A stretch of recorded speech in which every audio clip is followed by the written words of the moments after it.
John stated that one report in particular interested him greatly. It was titled Suit Study 48 Armageddon, and was a lengthy document that was focused upon a scientific study of the clothing that had been found on certain bodies recovered in New Mexico in 1945. That same clothing was a yellowish color and was a one-piece outfit that extended from the lower neck right down to the bottom of the feet. It apparently took several hours to remove the clothing of the creatures by forcibly cutting through the material.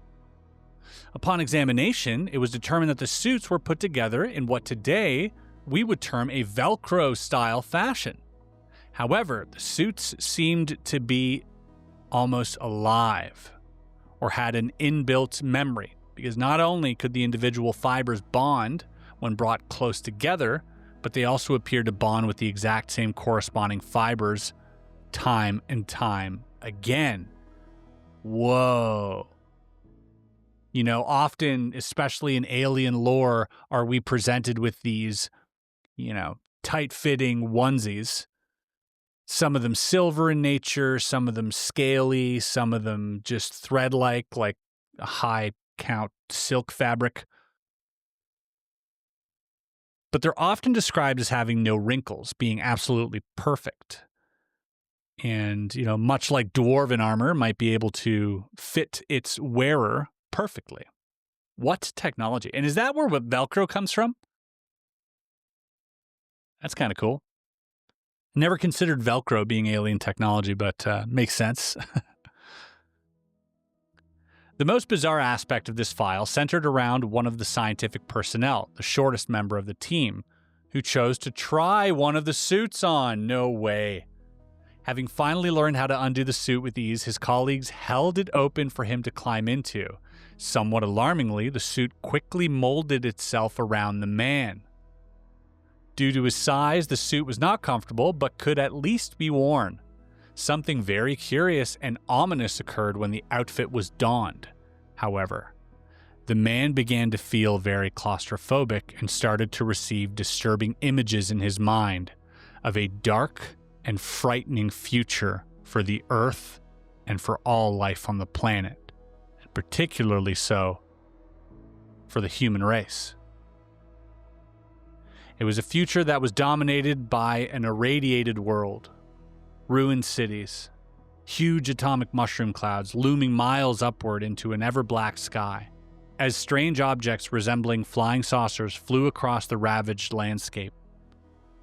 Perhaps most worryingly of all, the human race had been reduced to absolutely minimal levels as a direct result of a deadly virus of unknown origins that targeted and destroyed the human immune system.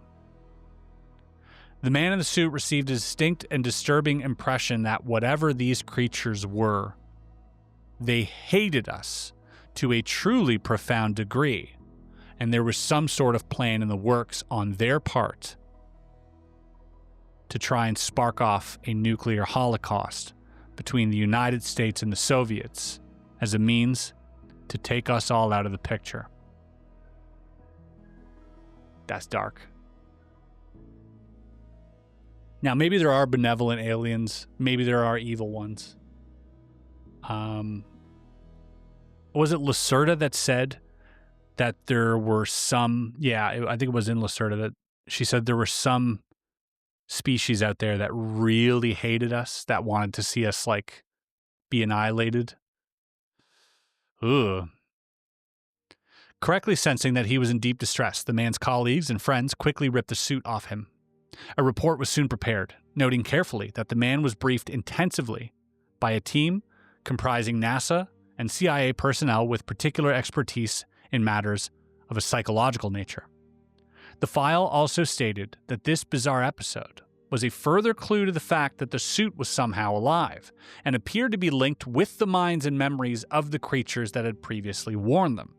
Perhaps most weirdest of all was a note in the file that stated the suits were thereafter kept locked away in a secure guarded vault and were considered to be nothing less than intelligent hazards. Whoa. This is wild.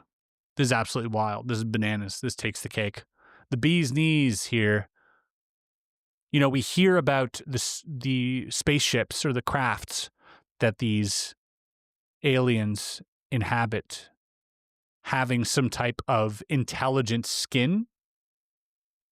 It would make sense that if that technology were readily available, that they would have transformed it and adapted it to suits. Also, again, further illustrates the idea that these beings might somehow be attached to the craft and or the suits, that perhaps they are these soulless drones that simply have some type of hive mind or at least collective consciousness. Whoa, so weird. Most of the additional files, recalled John, fell into two particular categories. One, there were dozens and dozens of very technical papers on two glider-type aircraft that had been found in and retrieved from the New Mexico desert in 1947. These dealt with structure landing gear and much more that John could not recall. Two, there were also literally hundreds of 1- and 2-page memos from and to various personnel discussing ongoing projects, many of which focused upon biological and bacteriological issues and UFOs. John said that there was never any reference in the files to the creatures or the aircraft being definitively extraterrestrial in origin. Indeed, no one seemed to have any solid awareness of what they were or what might have been their point of origin. So the ultra-terrestrial option is still on the table, interdimensional, not necessarily extraterrestrial.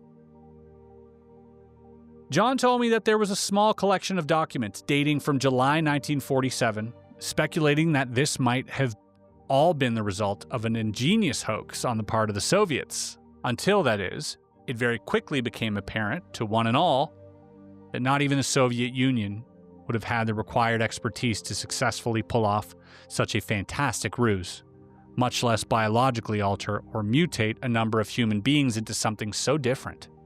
Another theory mentioned in the records, John asserted that this was all part of a U.S. cover story to hide far more down-to-earth Cold War atrocities undertaken on mentally and physically handicapped people.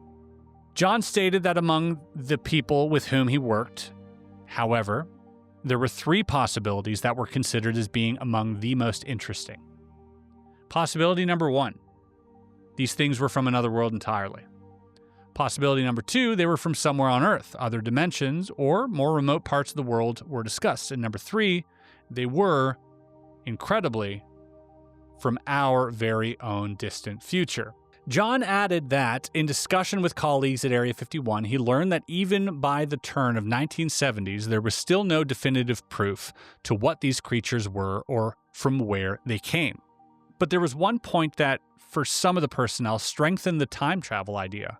Although the glider aircraft recovered in New Mexico were most certainly highly advanced technologically speaking, several components within the craft were constructed in feet and inch measurements. A system that John concluded aliens from a distant planet would simply not employ. In other words, the craft themselves and the entities that built them seemed to be connected to us to a significant degree. Whoa! I've never heard of that. That is wild. That is wild. Now, some of you are thinking, well, why Americans? Why not centimeters?